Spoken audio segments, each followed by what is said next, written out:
What's up, guys? Welcome back to Mindset Matters. This episode is produced by Mindset Media and brought to you by the Empowerment Through Mindset Foundation. Cue the intro.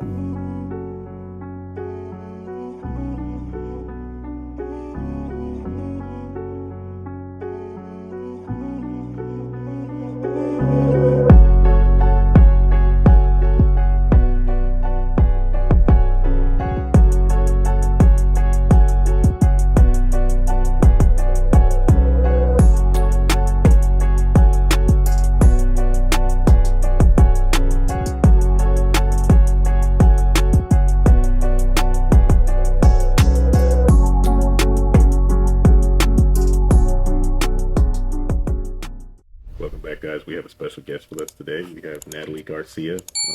So Natalie is a Tarrant County Community College South campus student. She is going for an Associate's in Arts for General Studies. She aspires to be an immigration lawyer. She's a TCC South SGA president. She also serves as a TJC SGA Region 2 Public Relations Officer.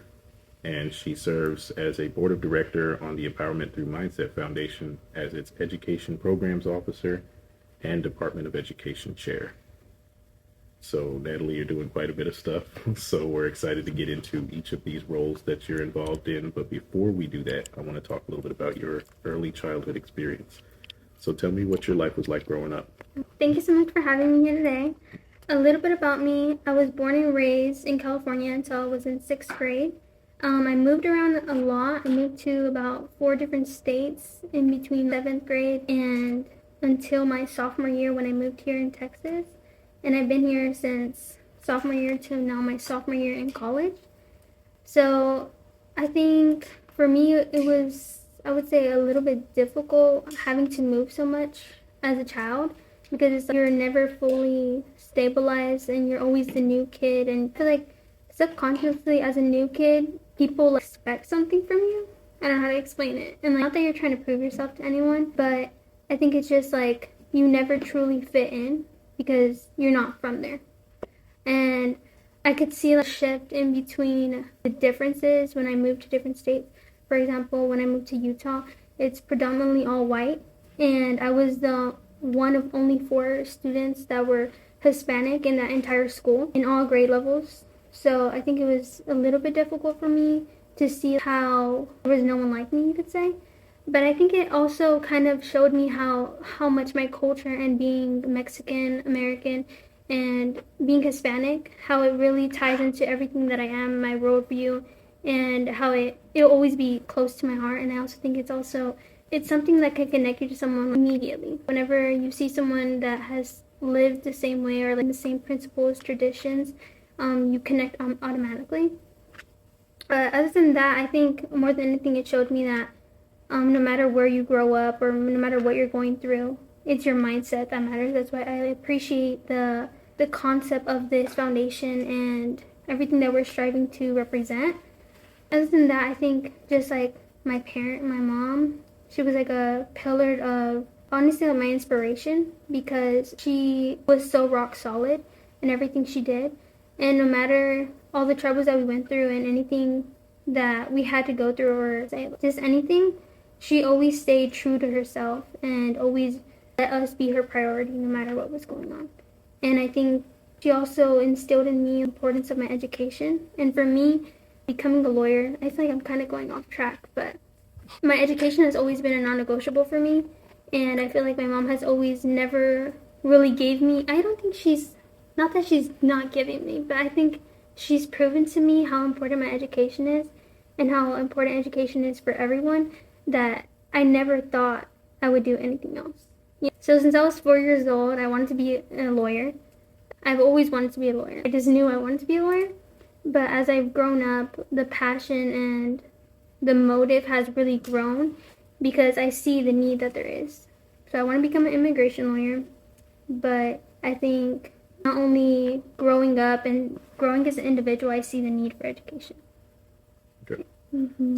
So when you talk about being an immigration lawyer, first of all, shout out to Natalie's mother for raising you to be such a hardworking and diligent person. But also, when you talk about being an immigration lawyer, what is it specifically that draws you to immigration laws specifically? So for me personally, I think immigration law and the fact that you can give a person and be part of changing their life forever. Honestly, a really pivotal moment for me was when I was growing up as a kid. So my mindset was school. That's all I have to worry about. That's it.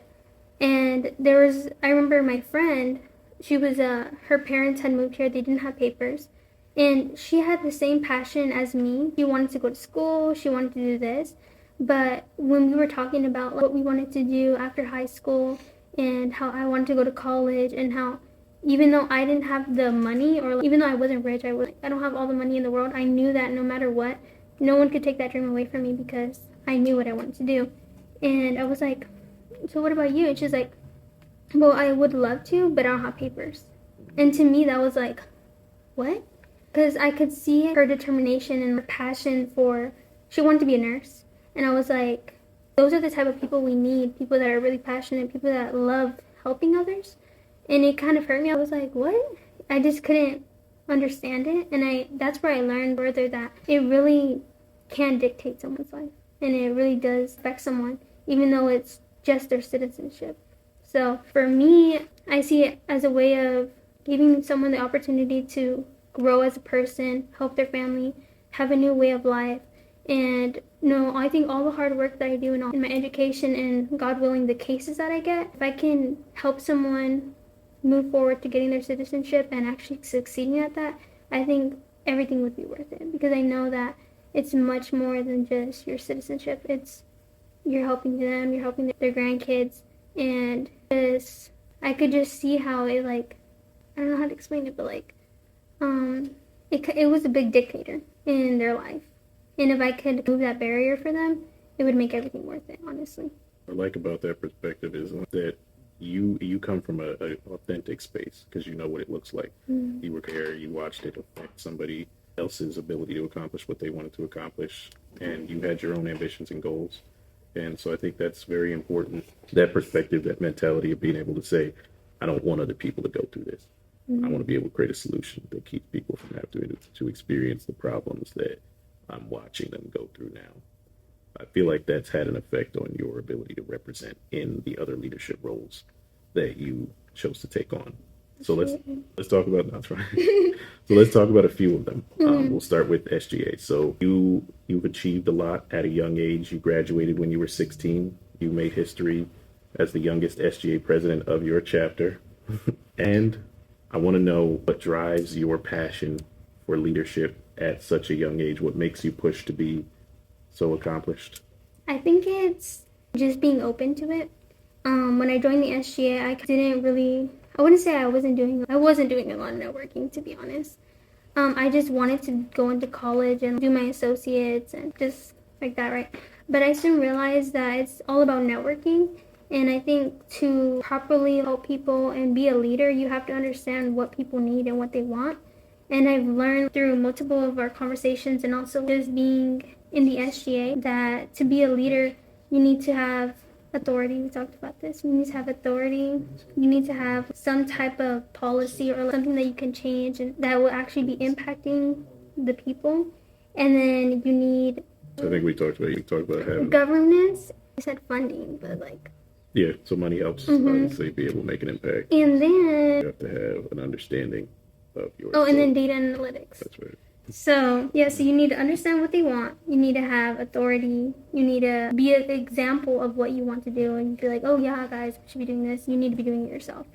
So I think I just learned that it doesn't really matter how old you are. It really matters about the impact that you're doing because you can know all this stuff. You can know exactly what to do. But it really depends on if you're doing it. So it's like, you know what's right, but are you doing it? So I think for me, it was more so... I don't know, I think it was also because I just wanted to take advantage of the opportunities that were at my school. So when I joined the SGA, I joined as a historian, fell in love with the entire concept of it, and being able to be a leader, not only at a young age, but as a student, which I think is important because for institutions, we are the driving force. The institution is there for us, and they need our feedback. They need us to be leaders just as much as they're being leaders in their areas. But I think it's more so just learning to apply yourself and actually want to do what's good.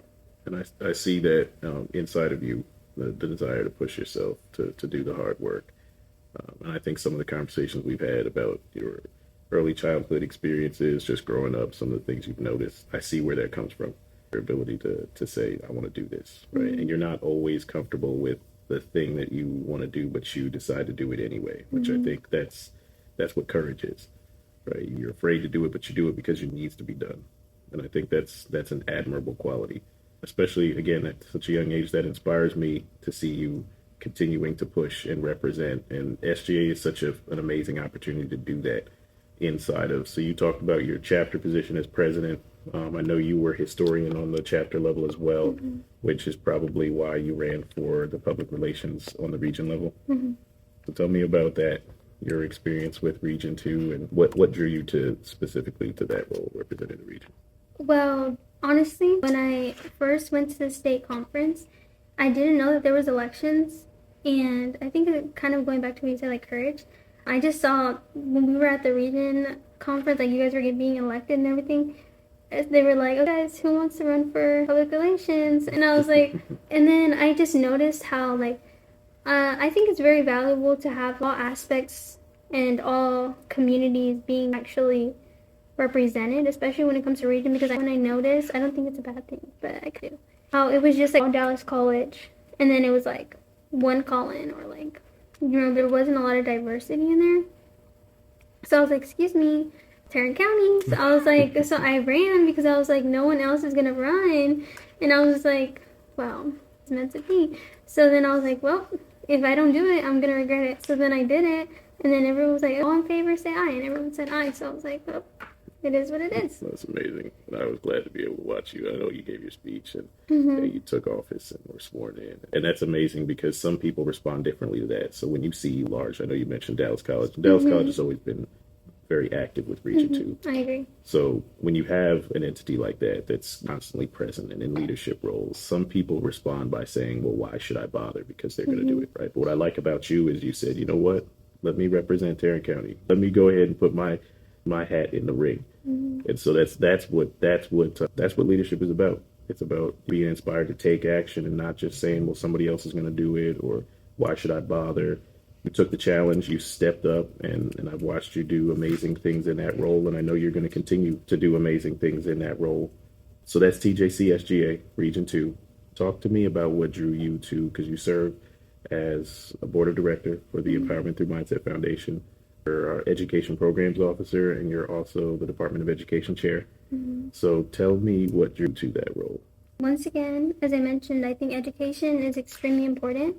And I think it's been ranging more. I've been seeing the program grow as me, and I've been trying to see what are the problems within or things that we can fix, ranging from helping teachers to focusing on student government to trying to make education more accessible to students.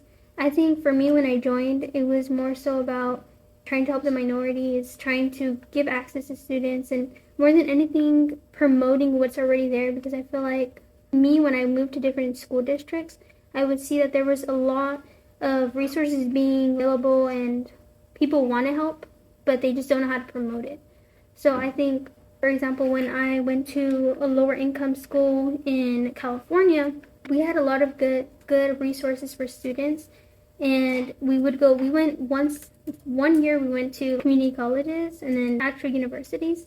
And for me, I always knew I wanted to go to college, but when I went on that field trip, it was only 5 students out of the school that went, and it was like the winner of the spelling bee and then the top grades. And we went to UCLA, and I remember when I went there, it kind of totally shifted my mind. I was like, what? This is here?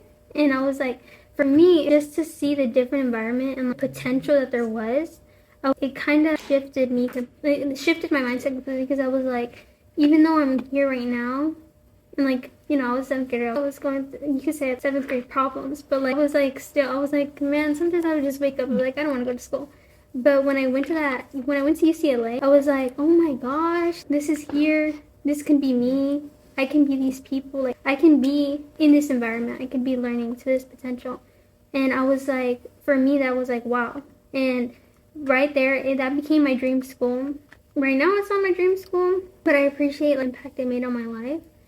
And I think being able to provide that, like, spark that passion in students and showing the importance of education and actually finding what you want to do and learning to try what you don't know yet. I feel like for a lot of students, and it's okay not to know what you want to do. It really is. Not all people are just going to know what they want to do when they're 4 years old. But I think it's about wanting to try it and being interested in trying the resources.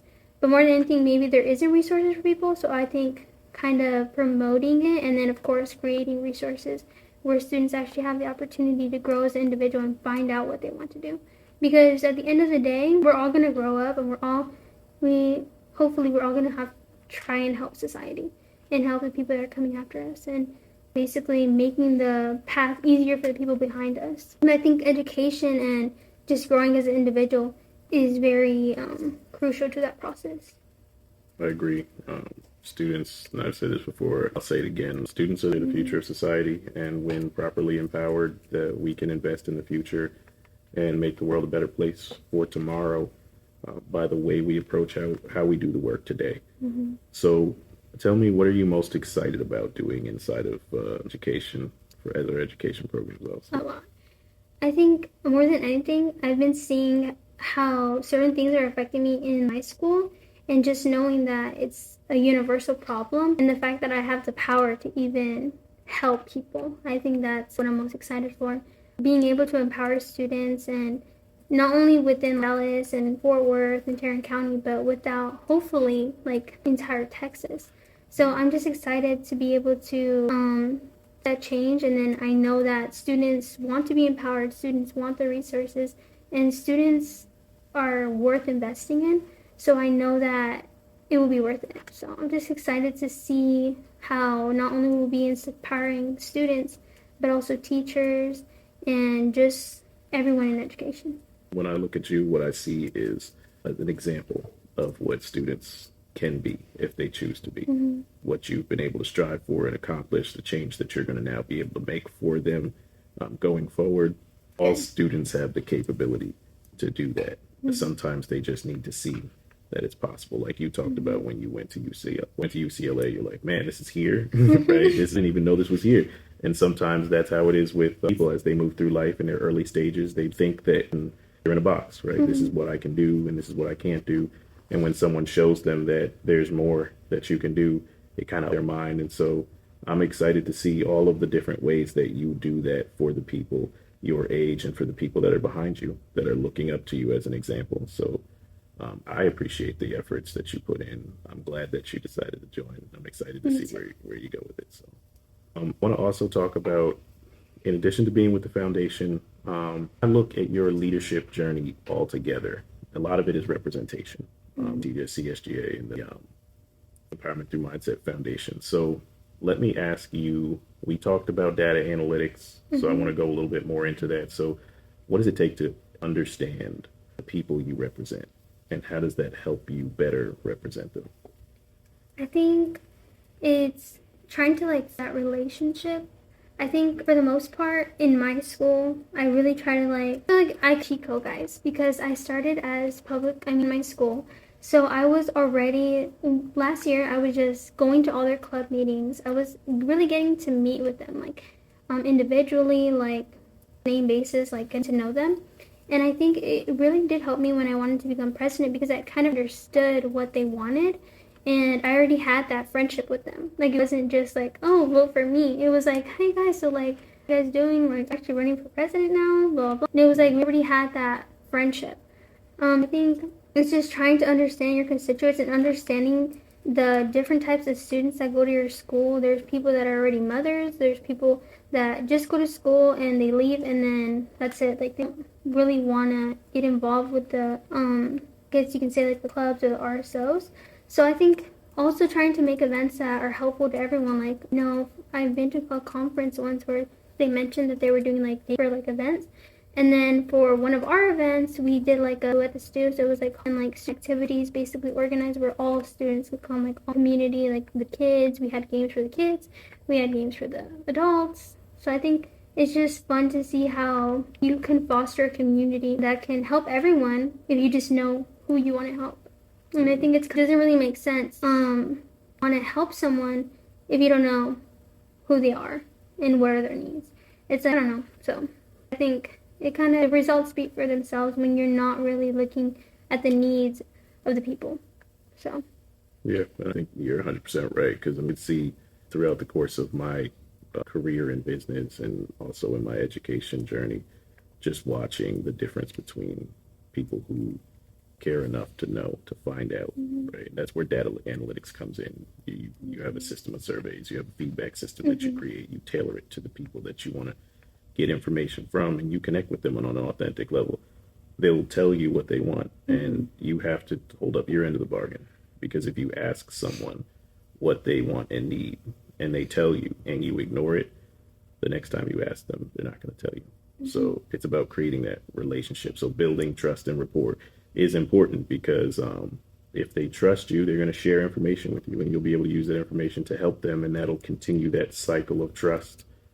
You don't bother to reach out at all, or if you don't do anything with the information you collect once you receive it, that shows up too. It shows up in the engagement metrics. It shows up in how many people show up to do what, and be a part of what you're trying to accomplish. And so, just for those of you in the audience who are trying to run a business, that in mind, you want to keep your finger on the pulse of your constituency, or, well, it's not constituency in business, your customer base. You want to know they want what they need. You want to develop that relationship with them, because that's what's going to make them engage with you. Otherwise, it will show up in your numbers if you don't. So just something that's important that we can learn from watching Natalie and the way that she moves through her leadership journey.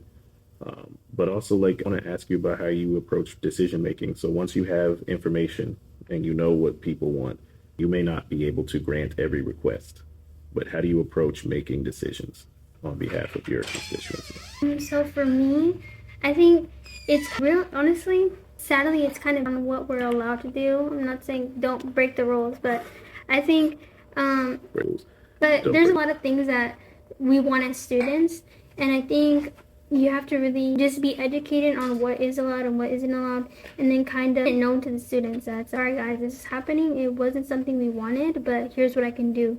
And I think as a leader, you have the obligation to go and find out why things are happening.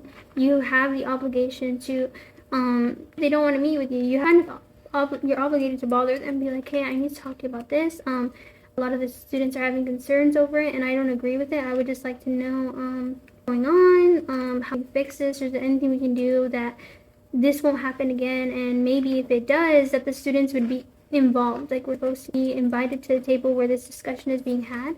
I think not only as a leader, you need to know what principles you want to include for the students, to help the students, but also knowing your institution and what their goals are.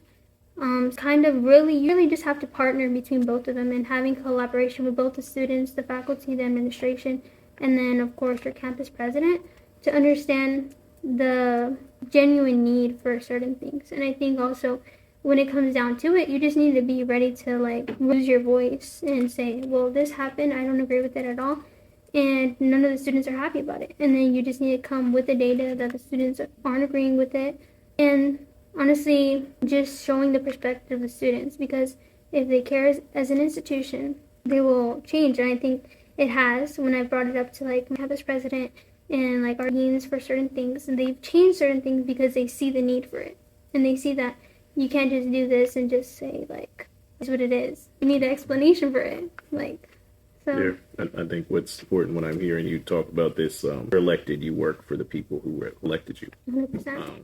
So your job is to do what's in their best interest, no matter what, the pressure you might receive, whatever the case may be. And you have to be willing to take what comes with that. And in business, it's very similar.